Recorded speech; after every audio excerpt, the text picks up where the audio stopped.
Today, Mr. Secretary, that's less than 1%. China and other countries are closing in fast.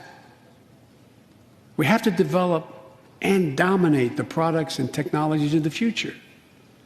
Advanced batteries, biotechnology, computer chips, clean energy. The Secretary of Defense can tell you, and those of you who work in national security issues know, the Defense Department has an agency called DARPA, the Defense Advanced Research Project Agency. The people who set up before I came here, and that's been a long time ago,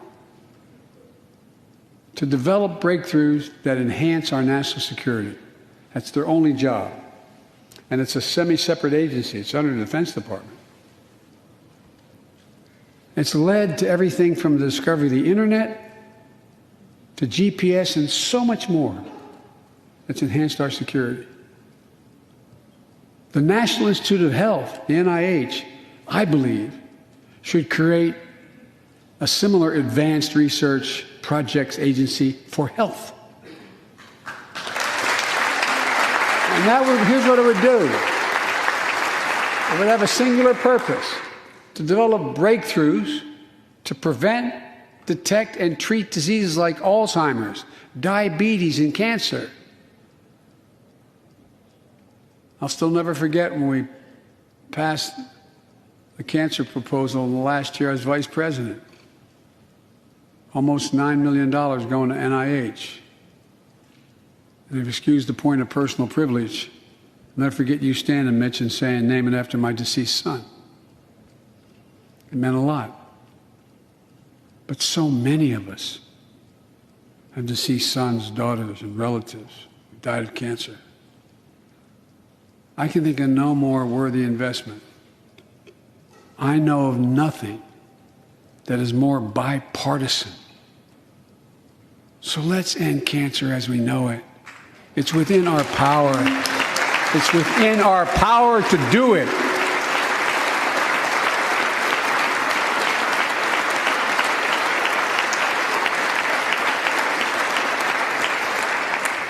Pfizer and Moderna have been promoting what they call a vaccine.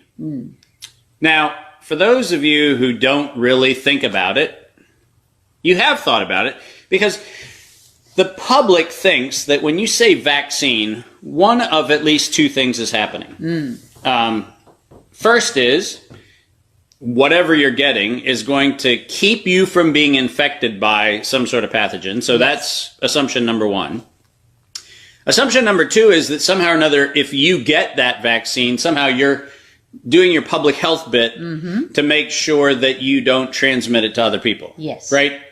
Am I going out on a limb here? No, that's the word vaccine kind of means that. When Moderna was started, and if you go back and look at their SEC filings, and we've gone through all their SEC filings, they make a point of saying that their technology is a gene therapy technology. Gene therapy technology. You'll notice that they don't say vaccination. They actually say gene therapy technology. And it was set up to be a cancer treatment. So this is gene therapy chemotherapy. Now let's just stop for a minute. Let's just ask the question. If Anthony Fauci got up and said to everybody, "Hey, we want you to take chemotherapy for the disease that you may or may not ever have," who'd put their hand up for that? There wouldn't be a single person raising their hand. No. The prophylactic chemotherapy. You wouldn't be doing it. You know why you wouldn't be doing it? Because it's a dumb idea. That's why you wouldn't be doing it. And it's toxic.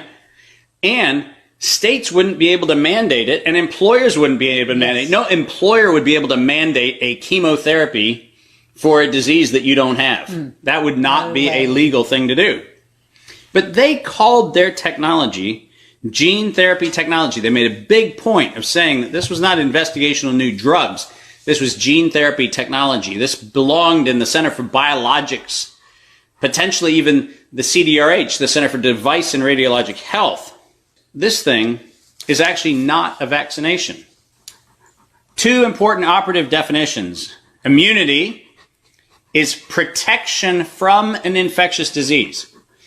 protection from an infectious disease. If you are immune to a disease, you can be exposed to it without becoming infected. Now, by definition, neither Pfizer nor Moderna even claims that to be the case. That's straight up not their definition. So, immunity, you can be exposed to a pathogen, infectious disease, without becoming infected. Not only is that not the case, we're going to get to this in a minute, but in their clinical trials, they specifically say they're not going to test that. So stay with me on that. And then the CDC says a vaccine is a product that stimulates a person's immune system to produce immunity, see the definition above, to a specific disease, protecting the person from that disease. And then it says vaccines are usually administered through needle injections, but also can be administered by mouth sprayed in the nose. Now, that's the CDC. So let's just stipulate for the sake of this conversation that the CDC's own definition and what Pfizer and Moderna are doing do not match. Mm-hmm. And by the way, you should be thinking somewhere in this video, hold on a second. If this isn't a vaccine, why are they calling it a vaccine?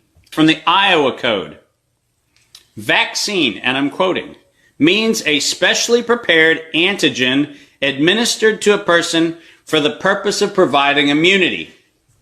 That's the Iowa Code. How about Washington State?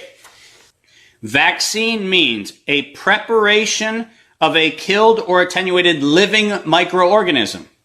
Stop right there. And mRNA, synthetically developed by Moderna and Pfizer, do not meet this definition. No, I don't.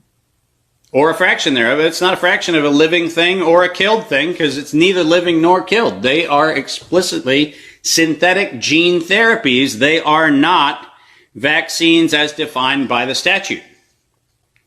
That upon administration stimulates immunity, there we have it again, that stimulates immunity, meaning that you do not get a thing when exposed to that pathogen, right?